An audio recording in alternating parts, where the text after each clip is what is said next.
ये फिल्म एक ऐसी नाबालिग लड़की की कहानी है जिसे एक जुर्म की वजह से 9 साल की जेल हो जाती है, मगर उसी जेल का हेड उसके साथ शारीरिक संबंध बना लेता है और उसे प्रेग्नेंट कर देता है। मगर आगे चलकर वह लड़की उस हेड के साथ क्या करती है और वो हेड उस लड़की के साथ क्या करता है, एक बार आपको जरूर देखना चाहिए।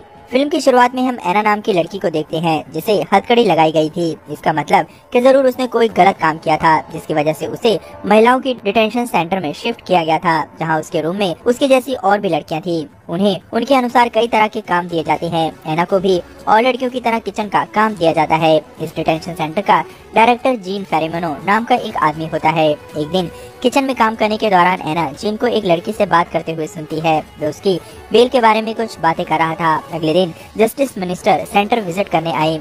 सभी कैदी लड़कियों को उनका वेलकम करना होता है, जिसके लिए उन्हें अच्छे कपड़े दिए जाते हैं। सबसे लास्ट में एना का नंबर आता है और उसे बहुत ही बेकार ड्रेस मिलती है, लेकिन एना बहुत ही दिमाग वाली थी। एना उस ड्रेस को फाड़ कर कुछ इस तरह डिजाइन कर लेती है कि उस ड्रेस में बहुत ज्यादा अलग लग रही थी। जीन भी उसकी तरफ अट्रैक्ट हो जाता है। अगले दिन जीन एना से मिलता है। एना भी उससे बातें करती है।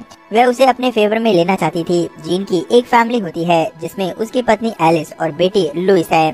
सेंटर में एना की मदर एना से मिलने आई हुई थी। वह कहती है कि जब से तुम यहाँ आई हो, लोग हमारे बारे में तरह तरह की बातें कर रहे हैं। कोई हमसे ढंग से बात नहीं करता। पीछे खड़ी पिलर नाम की एक लड़की उसकी बातें सुन रही होती है। पिलर सभी को परेशान करती रहती है। अगले दिन पिलर एना को भी परेशान करती है। उसकी माँ के बारे में उससे उल्टी सीधी बातें करती है। इस पर एना को गुस्सा आ जाता है और वह पिलर को मारने लगती है। बाद में जीन आकर एना को वार्निंग देता है कि अगर दोबारा ऐसी गलती हुई तो तुम्हारे खिलाफ एक्शन लिया जाएगा।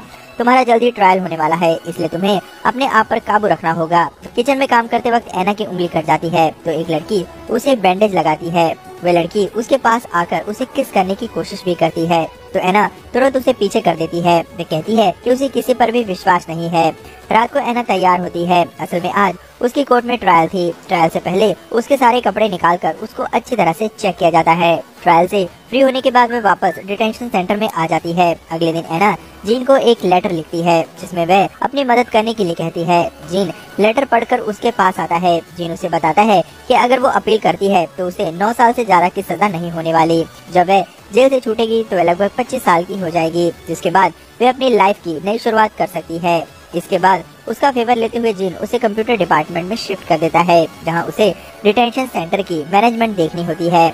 एना की उम्र अभी बहुत कम थी। काम के दौरान जीन का हाथ एना से टच कर जाता है। इधर सेंटर में एक टीचर पढ़ाने के लिए आता है। वह लव रिलेशंस के बारे में बात करता है। तब एना को जीन के बारे में विचार आता है। वह हमेशा जीन के बारे में ही सोचती रहती थी। एना जब लाइब्रेरी में होती है तो जीन भी वहाँ आ जाता है। एना जीन से कहती है कि वो यहाँ से जाना चाहती है। तब जीन कहता है कि क्यों, यहाँ कोई प्रॉब्लम है? तब एना कहती है कि तुम वो प्रॉब्लम हो और जीन को एक लेटर देकर चली जाती है जिसमें लिखा होता है कि मैं हर वक्त तुम्हारे बारे में सोचती रहती हूँ, मेरा खुद पर कंट्रोल नहीं रहता।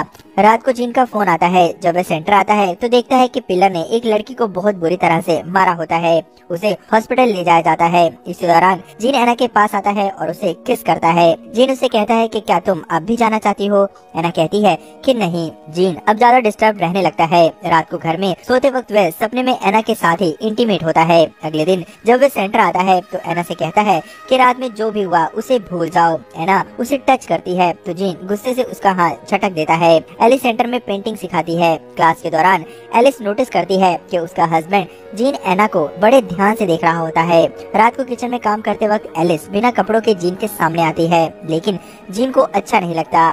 अगले दिन जीन पिलर के पास आकर कहता है कि उसे दूसरे जेल में शिफ्ट किया जाएगा। तब पिलर उसे धमकी देती है कि उसने ऐसा कुछ किया तो उसके और एना के बारे में वो सभी को बता देगी। अगले दिन जब जीन एना का हेयर कट कराता है तो एना उसकी फैमिली के बारे में पूछती है। उसके बाद एना कहती है कि उसे उससे सिर्फ एक बच्चा चाहिए। एना उसका हेयर कट करते हुए उसे धमकी भी देती है। वो कहती है कि अगर उसने उससे झूठ बोला तो वह उसे जान से मार देगी। ऐसा कहते हुए वह उसे सीड्यूस भी करती है। अब जीन भी एना के बारे में ही सोचा करता है। वह लोग अक्सर इंटीमेट होते रहते हैं। एक बार तो वह बस पकड़े ही जाने वाले थे मगर बच जाते हैं। मीटिंग के दौरान उससे पूछा जाता है कि एना को अलग काम क्यों दिया गया है।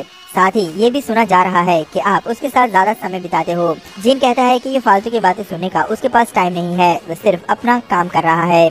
इधर एना की माँ उससे मिलने आती है और उसे कहती है कि बाहर तुम्हारे और जीन के बारे में कई सारी बातें हो रही है, ये गलत बात है। एना को अपनी माँ पर बहुत गुस्सा आता है। एना की माँ उसे बहुत समझाने की कोशिश करती है तो एना अपनी माँ से लड़ने लगती है और कहती है कि आज के बाद तुम मुझसे मिलने मत आना। गार्ड एना को आकर ले जाता है। जीन एना के पास आता है और उसे समझाता है कि आखिर में तुम्हारी माँ है, साथ ही वह उसे सेड्यूस भी करता है। दोनों फिर से इंटीमेट होते हैं। जीन एना की कुछ फोटोज क्लिक करता है। एना भी जीन की फोटो क्लिक करती है तो जीन को गुस्सा आ जाता है। वह कहता है कि उसकी बेटी की छुट्टियां हैं, इसलिए वह अपनी फैमिली के साथ बाहर जा रहा है। एना गुस्से से उसे एक थप्पड़ मारती है। एलिस नोटिस करती है कि जीन घर पर भी रहकर ज्यादा फोन पर ही बिजी रहता है। जीन जब सेंटर आता है तो एना को समझाने की कोशिश करता है। रात को एना अपनी फोटो जीन को भेजती है। एलिस वह फोटो देख लेती है मगर कुछ नहीं कहती।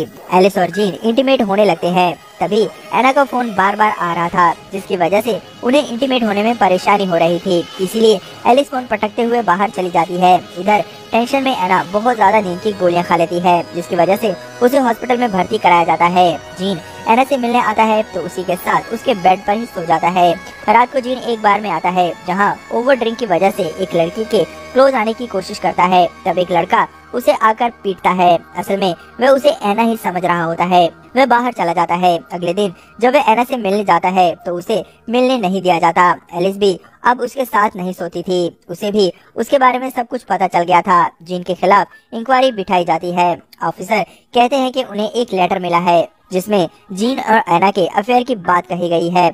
ऑफिसर कहता है कि आपका रिकॉर्ड अच्छा है, इसलिए आपको सावधान रहना चाहिए। एना को दूसरी जगह शिफ्ट कर दिया जाता है, जिसकी वजह से जीन बहुत ज्यादा परेशान रहने लगता है। वह अपने घर भी नहीं जाता था। जीन एना को ढूंढता है। एक दिन एना की माँ की वजह से जीन की एना से बात हो पाती है। जीन एना को बाहर मिलने के लिए बुलाता है। वे दोनों एक होटल जाते हैं जहाँ वे दोनों आज 1 महीने बाद फिर से इंटीमेट होते हैं। एना जीन से कहती है कि वह अपनी जिंदगी की नई शुरुआत करना चाहती है। जीन एना से कहता है कि तुम्हारी सजा बहुत जल्द खत्म हो जाएगी, तब हम दोनों साथ रहेंगे। जीन एना को एक मोबाइल और एक नया सिम कार्ड देता है, जिससे कि वह दोनों आपस में बात कर सके। एलिस जीन को बहुत समझाती है कि वह एना का पीछा छोड़ दे। उसकी एक फैमिली है, उसे अपनी फैमिली पर ध्यान देना चाहिए। जीन जब लुइस को स्कूल छोड़ने के लिए जाता है तो उसके मोबाइल पर एक फोन आता है जो एना का होता है। एलिस उसे अपनी फैमिली से दूर रहने के लिए कहकर फोन काट देता है। एना प्रेग्नेंट होती है, लेकिन वह ये बात जीन को बताकर उसे और उसकी फैमिली को डिस्टर्ब नहीं करना चाहती थी। इधर जीन के खिलाफ सबूत मिलने पर उसे गिरफ्तार कर लिया जाता है। उसे कहा जाता है कि अगर तुम सच बताओगे तो तुम्हें छोड़ दिया जाएगा और तुम्हारी नौकरी भी बच जाएगी। लेकिन जीन कुछ भी नहीं कहता। उसे 3 साल की सजा हो जाती है। जीन एना से मिलने जाता है तो वह अपने नए बॉयफ्रेंड के साथ होती है। एना उसे बात नहीं करती। एना अपना अबॉर्शन भी करा चुकी थी। इधर जीन अपनी बेटी का शो देखने के लिए जाता है तो वह अपनी बेटी को देखकर बहुत खुश होता है। उसे भी अपनी फैमिली याद आती है। कोर्ट में दोनों की पेशी होती है। जीन का वकील उसे कहता है कि अगर तुम ये बात बोल दो कि एना ने उसे मॉलिश किया था तो वह बच जाएगा, लेकिन जीन ऐसा कुछ नहीं करता। कोर्ट में एना और जीन एक दूसरे को देखकर मुस्कुराते हैं। इसी के साथ ही ये फिल्म खत्म हो जाती है। आशा है आपको मेरी एक्सप्लेनेशन पसंद आई। यदि हाँ तो प्लीज वीडियो को लाइक करना और चैनल को सब्सक्राइब करके सपोर्ट करना ना भूलें। मिलते हैं अगले एक्सप्लेनेशन वीडियो में, तब तक के लिए धन्यवाद दोस्तों।